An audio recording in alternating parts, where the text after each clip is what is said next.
মহেশখালী সমন্বিত উন্নয়ন প্রকল্পকে সমুদ্র সম্পদের সুনীল অর্থনীতি বা ব্লু ইকোনমির একটি গুরুত্বপূর্ণ উদ্যোগ হিসেবে দেখা হচ্ছে, যা বঙ্গোপসাগরের বিপুল সামুদ্রিক সম্পদ আহরণ করে দেশের অর্থনীতিতে অবদান রাখবে। এই প্রকল্পের বাস্তবায়নের মাধ্যমে মৎস্য, খনিজ জ্বালানি এবং পর্যটন খাতে ব্যাপক সম্ভাবনা সৃষ্টি হবে, যা দেশের অর্থনৈতিক প্রবৃদ্ধিতে নতুন মাইলফলক তৈরি করবে। প্রকল্প সংশ্লিষ্টরা বলছেন, গভীর সমুদ্র বন্দর নির্মাণের ফলে সমুদ্র অর্থনীতির যে বিপুল সম্ভাবনা তৈরি হবে তার সুফল পেতে কার্যকর পরিকল্পনা ও বাস্তবায়ন অপরিহার্য। রিপোর্ট খালিদ হাসানের। ৩০ বছর মেয়াদী বিশাল উন্নয়ন পরিকল্পনার মাধ্যমে প্রবৃদ্ধি অর্জন ও কর্মসংস্থানের জন্য সমুদ্র সম্পদের টেকসই ব্যবহারের উপর ভিত্তি করে একটি অর্থনৈতিক মডেল হিসেবে মহেশখালী মাতারবাড়ির উপকূলীয় অঞ্চলকে নীল অর্থনীতির একটি বৈশ্বিক কেন্দ্রে রূপান্তরিত করার লক্ষ্য নির্ধারণ করেছে সরকার। মহেশখালী সমন্বিত উন্নয়ন কর্তৃপক্ষ মিডা ইতোমধ্যে এই রূপান্তরের কাজ শুরু করেছে। মহাপরিকল্পনায় গভীর সমুদ্র বন্দর, সমন্বিত জ্বালানি সুবিধা, পরিবহন অবকাঠামো এবং শিল্প অঞ্চলের উন্নয়ন অন্তর্ভুক্ত রয়েছে, যা এই অঞ্চলকে দক্ষিণ ও দক্ষিণ পূর্ব এশিয়ার জন্য একটি কৌশলগত সামুদ্রিক ও জ্বালানি প্রবেশদ্বার হিসেবে প্রতিষ্ঠা করবে। আমাদের মাতারবাড়িতে বর্তমানে যে ডিপ সি পোর্টটি হয়েছে, এই ডিপ সি পোর্টের অ্যাডভান্টেজটাকে নিয়েই আমাদের মূলত আমাদের যে পরিকল্পনা সেটি। কারণ আপনারা দেখতে পাচ্ছেন যে এখানে যে পোর্টটি হবে, সেই পোর্টের সাথে যে কানেক্টেড যে লজিস্টিক্স আছে, সেই লজিস্টিক্সের ফলে আমরা যদি এখানে কিছু ব্লু ইকোনমি রিলেটেড অ্যাক্টিভিটিসকে যুক্ত করতে পারি, তাহলে এটা আমাদের দেশের জন্য অনেক বেনিফিশিয়াল হবে। আমাদের এখানে যে এনার্জি হাব, পাশাপাশি আমাদের গ্যাসের যে রিকোয়ারমেন্ট আছে, তারপরে ইলেকট্রিসিটি রিকোয়ারমেন্ট আছে, সেটার জন্য আমরা আমাদের এই ডিপ সি পোর্টে আমাদের এলএনজি যে ক্যারিং যে শিপসমূহ, তারপর এলপিজি ক্যারিং শিপসমূহ সরাসরি এখানে বাদ করতে পারবে এবং এখান থেকে আমাদের দেশে গ্যাসের সরবরাহ নিশ্চিত করতে পারবে। এবং একই সাথে গ্যাস ভিত্তিক এবং এলপিজি ভিত্তিক যে সকল বিদ্যুৎ টার্মিনাল আছে, সেই টার্মিনালগুলো চালানোর সুযোগ পাওয়া যাবে। এটা একটা আমাদের দেশের জন্য একটা বড় অ্যাডভান্টেজ।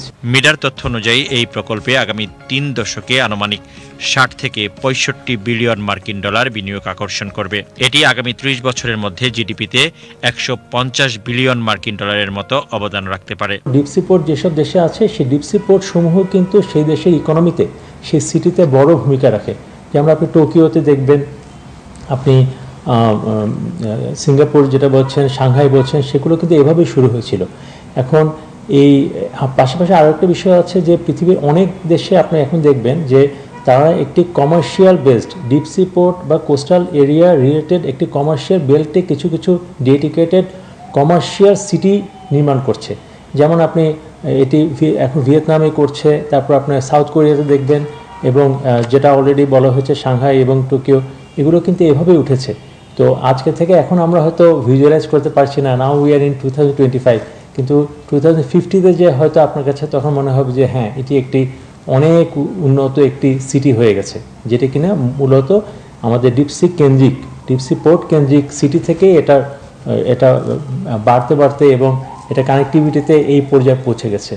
বৃহত্তর পরিকল্পনার মধ্যে রয়েছে সমুদ্রবিদ্যা, সামুদ্রিক জৈব প্রযুক্তি এবং টেকসই মৎস্য চাষকে কেন্দ্র করে গবেষণা ও প্রশিক্ষণ কেন্দ্র স্থাপন।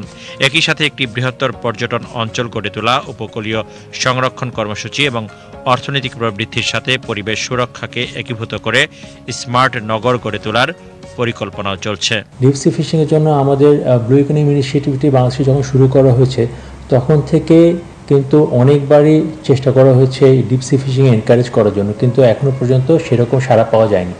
আমাদের এই মিডার একটি অন্যতম উদ্দেশ্য হচ্ছে আমরা আমাদের এই ডিপসি ফিশিংয়ে আমাদের ইনভেস্টরদেরকে আকৃষ্ট করা এবং বিনিয়োগ বান্ধব একটি পরিবেশ সৃষ্টি করা, এবং এই ডিপসি ফিশিংয়ের ফিশসমূহকে সরাসরি আমরা আমাদের এই বন্দরে যদি এখানে প্রসেসিং করে আমরা সরাসরি এক্সপোর্ট করার সুযোগ পাব।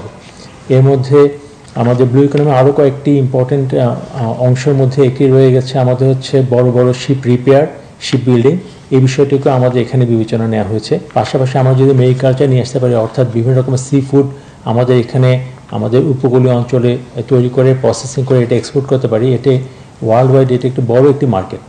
এবং একসাথে কোস্টাল ট্যুরিজম সেই বিষয়টি এবং ওশানোগ্রাফিক রিসার্চ, এই বিষয়সমূহতে মোমেন্টাম আনাটাই হচ্ছে আমাদের এই ব্লু ইকোনমির সেক্টরে এখানে এবং মাতারবাড়ি মহেশখালী এই জায়গাটি এটি একটি প্রাণকেন্দ্র হিসেবে আমরা এটাকে তৈরি করে নিতে চাচ্ছি।